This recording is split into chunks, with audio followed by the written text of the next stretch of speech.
अब इसमें के बाद शुरू होती है एक्सरसाइज 1.3। ठीक है, find the union of the following sets. हमें इन सब का यूनियन करना है। तो यूनियन मैंने आपको समझाया है कि ए यूनियन बी का मीनिंग क्या है। ए यूनियन बी का मीनिंग है ए वाले सारे, तो ए वाले तो सारे लिख दो, और बी के वो जो ए में नहीं आए। बी का पहला एलिमेंट चेक करो 2, देखो जरा ए में आया है, यस आया है, तो इसको छोड़ दो, ये लिखने की ज़रूरत नहीं है। फिर बी का सेकंड एलिमेंट है 7, चेक करो ए में आया है, ये भी आ रखा है, तो इसको भी लिखने की ज़रूरत नहीं है। थर्ड एलिमेंट है 9, वो नहीं आया तो वो लिख देते हैं यहाँ पे। याद रखना ए के सारे, बी के वो जो ए में नहीं आए। तो इस तरीके से बनता है हमारा ए यूनियन बी। तो यहाँ सेकंड पार्ट में होगा ए के सारे लिखो पहले, ए बी डी और ई। ठीक है, फिर यहाँ से देखना शुरू करो कि बी के जो एलिमेंट उसमें नहीं आए हैं उनको छांट लो। पहले मैंने देखा ए तो आ चुका है तो इसको छोड़ देते हैं।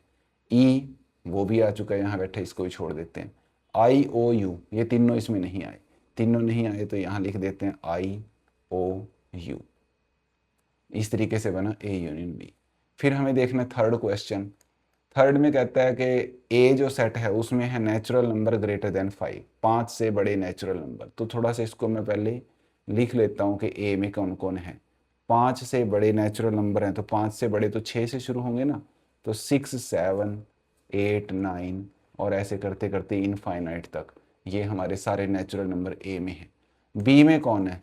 बी में है नेचुरल नंबर लेस देन 5, 5 से छोटे नेचुरल नंबर। 5 से छोटे नेचुरल नंबर होते हैं 1 2 3 4, क्योंकि नेचुरल नंबर स्टार्ट होते हैं 1 से। अब मेरे को इन दोनों का करना है यूनियन, ए और बी का क्या करना है? यूनियन।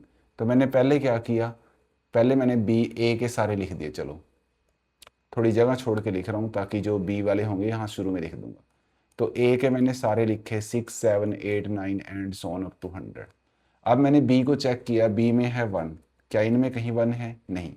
अगर बी के हमने वो लिखने हैं जो ए में नहीं आए, तो आप देखोगे 1 2 3 4, वो तो इनमें से कोई भी नहीं आया, तो नहीं आया तो ये सारे आ जाएंगे 1 2 3 4। ठीक है। अब कोई बच्चा कहेगा सर 5 को क्यों छोड़ दिया?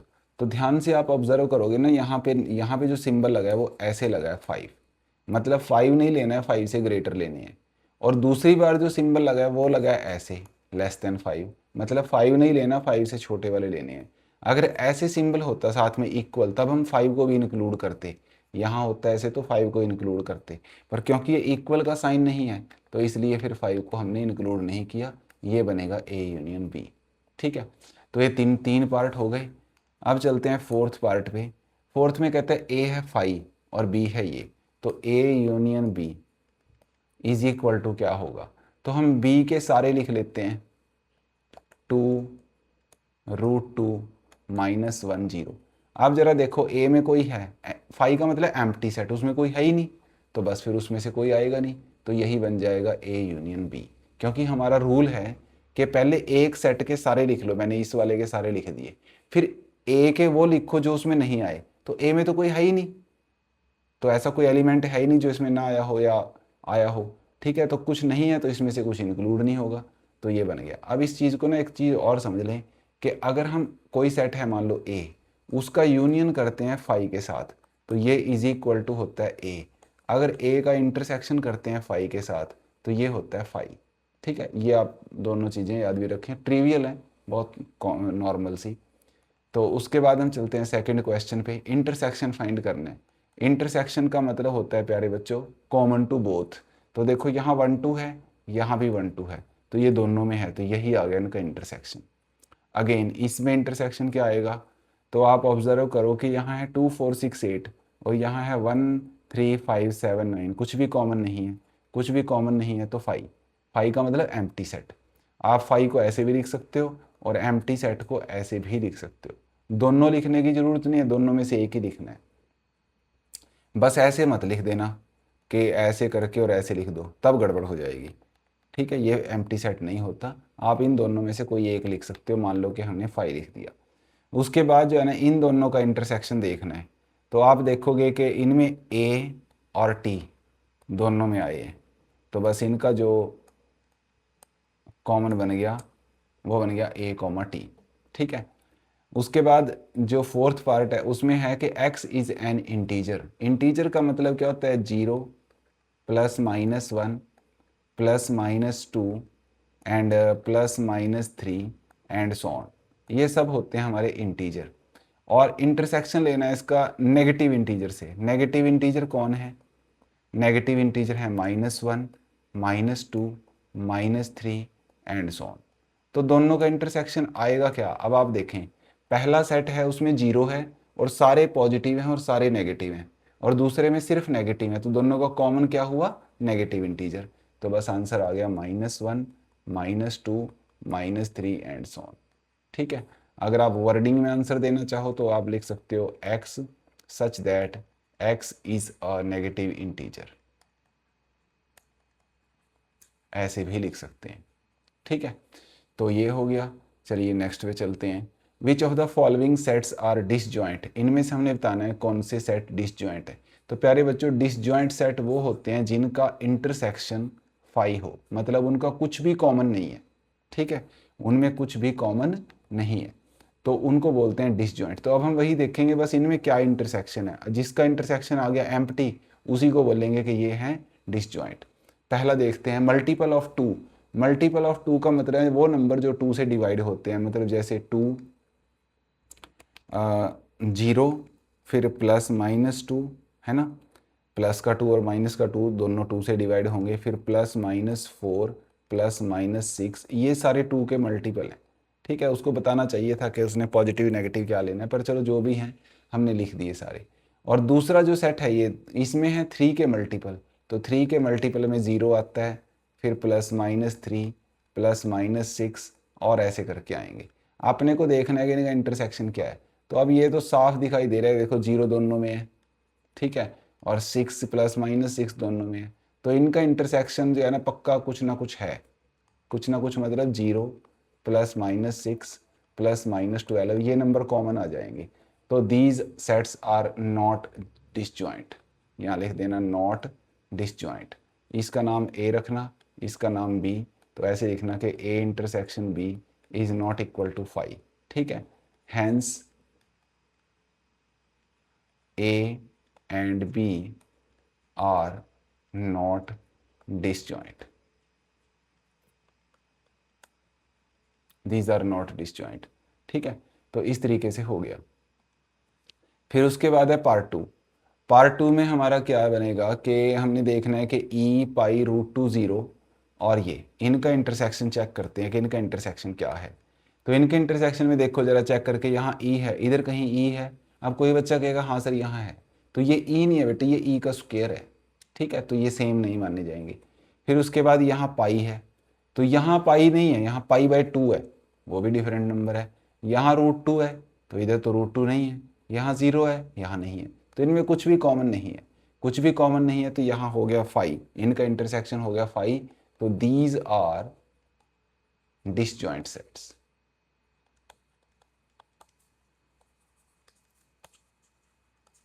ये हमारे डिसजॉइंट सेट हो गए। फिर उसके बाद नंबर 3 पे देखते हैं x is a real number. ठीक है, रियल का मतलब सारे रैशनल और इरेशनल इकट्ठे, और इसमें है इरेशनल। तो अगर मैं दोनों का इंटरसेक्शन लूंगा, देखो एक सेट के अंदर रैशनल इरेशनल सारे हैं और दूसरे में सिर्फ इरेशनल है, तो उनका कॉमन तो इरेशनल हो गया ना, तो उनका जो इंटरसेक्शन बन रहा है वो बन रहा है x such that x is irrational number. ठीक है, ये बना।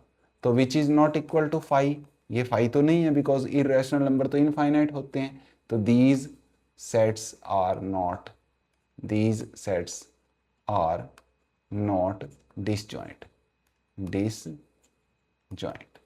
तो सिर्फ ये सेकंड वाला डिसजॉइंट है, फर्स्ट वाला डिसजॉइंट नहीं है, थर्ड वाला डिसजॉइंट नहीं है। ठीक है, तो ये हो गए। अब चलते हैं नेक्स्ट क्वेश्चन फोर्थ में, फाइंड a-b। तो a-b हमने कैसे सीखा था, बिलोंग्स टू a, मतलब ऐसे एलिमेंट्स जो a में हैं but does not belong to b में नहीं है। मतलब जो कॉमन वाला पोर्शन है, कॉमन वाला पोर्शन है ये छोड़ देना है, a में से ये छोड़ दिया, तो ये जो पोर्शन बचा ये वाला, ठीक है, इसको बोलते हैं a-b। तो अपने को a-b लिखना है, तो बस पहले कॉमन ढूंढ लो और उसको छोड़ दो। देखो दोनों में 3 कॉमन है, तो 3 को छोड़ देना है, ए में से 3 को छोड़ देना है, और तो कुछ कॉमन नहीं है, 8 भी कॉमन है तो 8 भी छोड़ देना है। तो यहाँ से a माइनस बी आया 1 एंड 5। मेरे ख्याल से बात समझ में आई होगी। जो कॉमन टू बोथ है उसको छोड़ देना है, ठीक है। अगर आप a माइनस बी लिख रहे हो तो a के वो एलिमेंट लिखो जो बच गए, कॉमन नहीं है। और अगर हम b माइनस ए लिखें तो b के वो एलिमेंट लिखेंगे जो कॉमन नहीं है। ऐसे चलता है, ठीक है। तो बस छोटा सा कॉन्सेप्ट है, ध्यान रखें। और उसके बाद जो है नेक्स्ट देखते हैं ये वाला। इनमें देखो जी, जो कॉमन है उनको छोड़ो, 3 छोड़ा, यहाँ 0 भी कॉमन है वो भी छोड़ा, 8 है वो भी छोड़ा। अब देखो a में क्या बचा, कुछ भी नहीं बचा। तो कुछ भी नहीं बचा तो कुछ भी नहीं को हम लिखते हैं 5। तो इसका मतलब a माइनस बी क्या हो गया, 5। फिर तीसरे में देखते हैं जी, तीसरे में इनका कॉमन कुछ भी नहीं है, तो इसका मतलब a में से कुछ भी नहीं छोड़ सकते। तो कुछ भी नहीं छोड़ सकते तो a माइनस बी आ गया पूरा ही a सेट 2,6। ऐसे बनेगा a माइनस बी। तो नेक्स्ट देखते हैं प्यारे बच्चों, use the diagram this to answer these questions. ये डायग्राम हमें दे रखा है, ठीक है, इसके यूज़ करके हमें ये सारे लिखने हैं, ठीक है। तो सबसे पहले हमारे पास आया ए कॉम्प्लीमेंट। कॉम्प्लीमेंट का मीनिंग क्या होता है प्यारे बच्चों, कॉम्प्लीमेंट का मतलब होता है, जैसे मान लो ये हमारा है यूनिवर्सल सेट, इसके अंदर ये कोई सेट है ए, ठीक है। ए कॉम्प्लीमेंट का मतलब है ए के बाहर, ए कॉम्प्लीमेंट का मतलब है which does not belong to A. जो ए में नहीं है वो सब ए कॉम्प्लीमेंट में है, जो ए में नहीं है वो सब ए कॉम्प्लीमेंट में है। तो ए कॉम्प्लीमेंट हो गया ये सारा एरिया बाहर वाला, तो इसी को बोलते हैं ए कॉम्प्लीमेंट। तो बस यही डेफिनेशन हमें यहाँ लगानी है और पता लगा लेंगे इसका। तो देखें क्या क्या है। सबसे पहले ए कॉम्प्लीमेंट, तो ए को छोड़ दो, ये जो ए के अंदर बैठे हैं इनको छोड़ के बाकी सारे लिख दो। तो ए कॉम्प्लीमेंट में कौन कौन आगे देखो, यहाँ से शुरू करते हैं। 2 आया, 3 आया, जो ए के बाहर है 2 3 6 9, और उसके बाद 7 13 और 10 ये आ गए। तो ये बन गया ए कॉम्प्लीमेंट। अब उसने पूछा है बी कॉम्प्लीमेंट, तो सेम लॉजिक यहाँ लगेगा। जो बी के बाहर है तो बी सेट आपका है ये बी है। बी के बाहर जो है 1 11 8, और उसके बाद है जी 1 11 8 के बाद 10 6 9 7 13।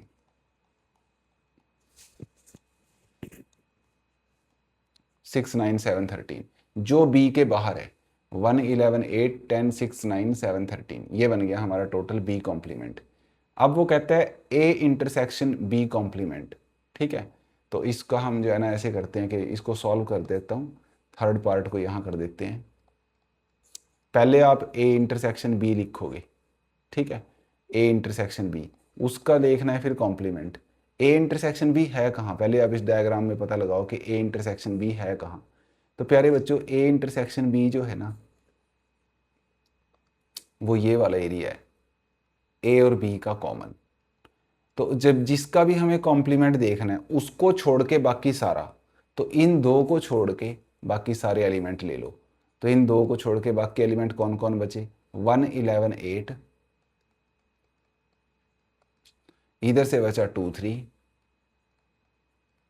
फिर ये हैं 6 9, फिर हैं 10 7 13। ये बन गया ए इंटरसेक्शन बी कॉम्प्लीमेंट। अब यहाँ आ जाओ, ये है A complement union B complement, यानी कि हमें ए कॉम्प्लीमेंट का बी कॉम्प्लीमेंट से क्या करना है, यूनियन करना है, ठीक है। तो ये रख रहा आपका ए कॉम्प्लीमेंट, ये रहा बी कॉम्प्लीमेंट, दोनों का यूनियन कर दो, ठीक है। यूनियन कैसे करते हैं, यूनियन करने का तरीका होता है एक के तो सारे लिख दो, पहले वाले के सारे। तो ये पहले वाला तो मैं पूरा ही लिख देता हूँ, 2 3 6 9 10 7 और 13, ऐसे सारा लिख दिया। 2 3 6 9 10 7 13 सारा लिख दिया। अब बी के वो लिखो जो इसमें पहले से नहीं आए। तो देख लो कौन कौन पहले से आ चुके हैं, मिला लो। ये 6 पहले आ चुका है, 9 पहले आ चुका है, 7 आ चुका है, 13 आ चुका है, 10 आ चुका है। ये लोग हैं जो पहले आ चुके हैं, तो इनको दोबारा लिखने की ज़रूरत नहीं है। तो जो बच गए वो लिख दो बस। ये मैंने काट दिए हैं तो जस्ट समझाने के लिए काटे हैं, ठीक है। तो ये 3 बचे हैं, 1 11 8। तो ये इसमें आ गए। फिर अपने को बताना था A intersection B intersection C, ठीक है, A intersection B intersection C. इसका मतलब क्या है, पहले देखते हैं कि ये कौन सा एरिया होता है। A intersection B intersection C मतलब ए बी सी तीनों का कॉमन। तो आप देख लो डायग्राम में ए बी सी तीनों के कॉमन में कितने एलिमेंट हैं, कौन सा एलिमेंट है, तो यहाँ पे है 5। फिर उसके बाद हमारे पास आता है प्यारे बच्चों, ये कहता है बी यूनियन सी, ठीक है। तो पहले डायग्राम में देख लेते हैं कि बी यूनियन सी है कहाँ। बी यूनियन सी का मतलब है बी सारा ये, और ये साथ में सी भी सारा, ये बना बी यूनियन सी, ठीक है। फिर उसके साथ ए का कॉमन देखना है, ए का। अब ए है कहाँ वो भी देख लेते हैं, ये रहा ए, ऐसे। अब जो मैंने शेडिंग किया रेड वाली और ये ब्लू वाली, दोनों का कॉमन पार्ट देख लो, उसी को बोलते हैं इंटरसेक्शन। तो इनके कॉमन पार्ट में कौन कौन आया, ध्यान से आप देखोगे तो कॉमन पार्ट यहाँ से शुरू हुआ ऐसे, फिर यहाँ गया ऐसे, और फिर इधर आया ऐसे, यहाँ से ये। तो इस एरिया में कौन कौन बैठे हैं, 4 5 एंड 8, इसमें बैठे हैं 4 5 एंड 8। तो प्यारे बच्चों ये डायग्राम देख के बस एक तरह से हमें इसमें आंसर देने थे। तो नेक्स्ट पे चलते हैं, क्वेश्चन नंबर 6। यहाँ पे हमें वेरिफिकेशन करनी है कि a माइनस बी की वैल्यू वही है जो a इंटरसेक्शन b कॉम्प्लीमेंट की है डायग्राम की हेल्प से, ठीक है। तो हम पहले लिखते हैं LHS, लेफ्ट हैंड साइड की वैल्यू निकालते हैं a माइनस बी, ठीक है। a माइनस बी का मतलब होता है प्यारे बच्चों कि a के अंदर से जितना b है उसको हटा दो। तो a में से ये पूरा a है, मान लो ये a ये b, a में से b को अगर छोड़ दें, ये वाला सारा छोड़ दिया ये पूरा, ठीक है।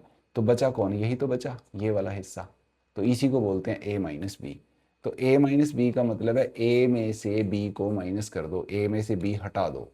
तो जब a में से b हटा दिया तो ये पोर्शन बचेगा यहाँ डायग्राम में। तो इस पोर्शन में कौन कौन बैठे हैं वो आप देख के लिख दो। तो वो मैंने लिखे, वो आए हमारे 1 8 एंड 6। ये होगी हमारी लेफ्ट हैंड साइड की वैल्यू। फिर हम देखते हैं right hand side. Right hand side है ए इंटरसेक्शन बी कॉम्प्लीमेंट, ठीक है। तो ए पहले लिख लेता हूँ, पहले मैं ए सेट लिखूंगा, फिर इंटरसेक्शन, फिर बी कॉम्प्लीमेंट लिखूंगा, ठीक है। ऐसे करते हैं। तो पहले मैंने ए सेट लिखा, ए का मतलब है ये पूरा गोला। तो इस गोले में जो जो आए हैं लिख दो सारे। वो आए हैं 1 8 6 5 13। फिर बी कॉम्प्लीमेंट, बी कॉम्प्लीमेंट का मतलब क्या होता है पहले ये समझ लो थोड़ा सा। मान लो ये यूनिवर्सल सेट है और ये है बी। बी कॉम्प्लीमेंट का मतलब है प्यारे बच्चों बी के बाहर जो जो बैठे हैं, जो भी बी के बाहर है वो सब बी कॉम्प्लीमेंट है, ठीक है। तो यहाँ देख लो बी के बाहर कौन है, तो ये इतना तो है बी, ये वाला गोला तो बी है। इसके बाहर जो जो हैं वो देखने हैं आपने। तो इसके बाहर है 1 8 6 और इधर है 4 6 9। तो 6 दो बार आ गया, दो बार लिखने की ज़रूरत नहीं है, तो इसको हम एक बार ही लिख देंगे, ठीक है। ऐसे लिख दिया हमने। तो दो बार किसी एलिमेंट को लिखते हैं, या तो यहाँ ये प्रिंटिंग मिस्टेक है, 6 की बजाय कुछ और होना चाहिए। इसको कुछ और कर लेते हैं, मान लेते हैं 16 है ये, ठीक है। जस्ट समझने के लिए इसको 16 मान लेते हैं, क्योंकि अगर ये 6 होता तो वही डायग्राम में एक ही जगह आ गया, दो बार क्यों आएगा, है ना। तो हमने ये 4 9 और 16 ऐसे लिख दिया। अब इन दोनों का अपने को करना है इंटरसेक्शन। तो दोनों का इंटरसेक्शन देख लो, इंटरसेक्शन मतलब कॉमन, दोनों में जो कॉमन है चेक करो जरा। 1 8 6 1 8 6 ये तो कॉमन है, और तो कुछ कॉमन नहीं है, तो इनका कॉमन आ गया 1 8 6, ठीक है। अब आप चेक करो, ये रिलेशन नंबर 1 है, ये रिलेशन नंबर 2 है, क्या दोनों सेम आए हैं, तो बिल्कुल सेम है। वो भी 1 8 6 ये भी 1 8 6। तो लिखेंगे from 1 and 2, from 1 and 2 LHS is equal to RHS। LHS और RHS दोनों इक्वल हैं।